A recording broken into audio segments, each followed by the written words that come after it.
딥시크와 중국 정부의 정책이 시너지를 내며 연초 이후 중국 증시는 정말 뜨거웠습니다. 특히 중국은 공산당 국가인 만큼 정부의 역할이 중요합니다. 따라서 이 열기가 이어질지 판단하기 위해서는 중국 최대 연례 정치 행사 양회를 통해 정부 정책 방향성을 파악할 필요성이 있습니다.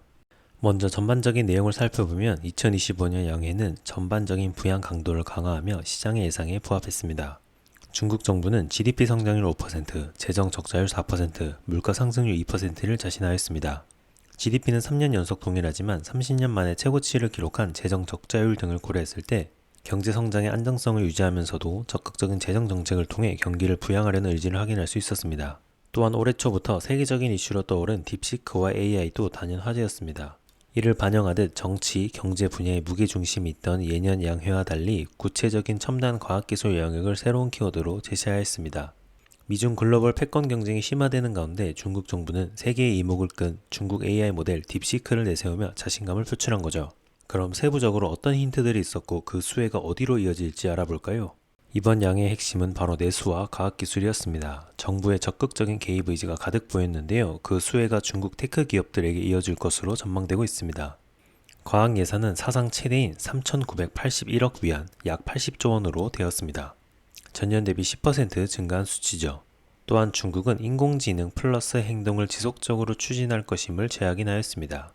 빅데이터와 AI 등 자국 기술을 집중 육성하고 이를 다양한 산업과 융합해 산업 경쟁력을 높이는 전략입니다. 최근 저비용 고성능 생성형 AI인 딥시크 등을 통해 가시적인 성과가 확인한 만큼 중국 정부는 이러한 성공 사례를 기반으로 AI 산업 육성을 더욱 가속화할 것으로 전망됩니다. 내수 진작을 위한 이구 환신 정책의 수혜도 기술 기업의 호재가 될 것으로 보입니다. 이구 환신 정책은 작년부터 중국 내수 진작을 위해 도입된 정책인데요. 내수 진작이 최우선 국정과제로 꼽히며 그 범위와 규모가 더 커졌습니다.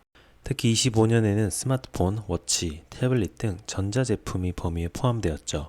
실제 1월 20일 소비전자 이구 환신 보조금 정책이 시행되면서 1월 스마트폰 판매량은 2,900만 대로 전년 대비 17.6% 증가하였습니다.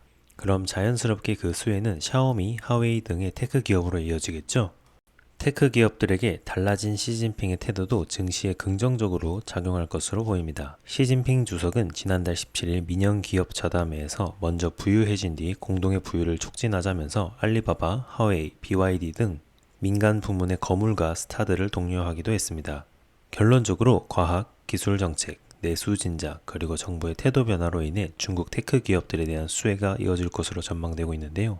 샤오미, 하웨이, 알리바바 등 주요 테크 기업을 포함하고 있는 타이거 차이나 항생테크 ETF로 중국 투자를 해보시길 바랍니다.